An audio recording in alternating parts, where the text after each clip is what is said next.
California-based company wants to use 3D printing to create asteroid spacecrafts, Uber slides into the scooter business, and the FedEx Institute of Technology wants to create a blockchain platform for cancer medicine distribution. It's all the tech news that's popular right now. Welcome to #Trending. It's Tuesday, July 10th, and I'm your host, Alex Coop.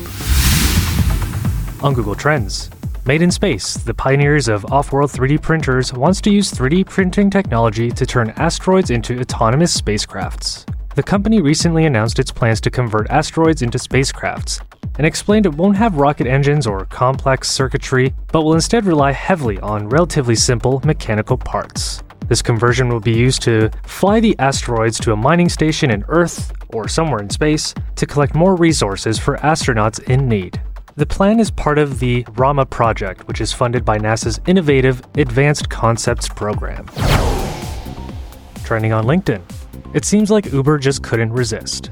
The company has announced a $335 million investment in the California-based scooter startup Lime.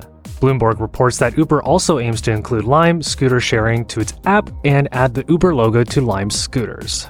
Other details of the partnership haven't been finalized, but it's clear Uber is aggressively pushing further into the urban transportation market.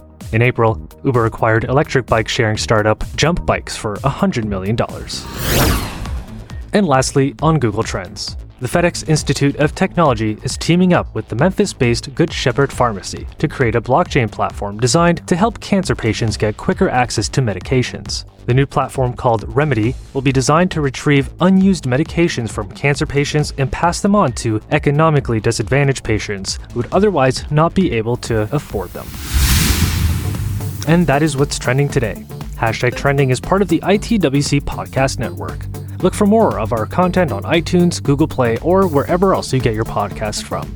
You can also get them to your Alexa Flash Briefing or Google Assistant Daily Briefing. I'm Alex Coop. Thanks for listening.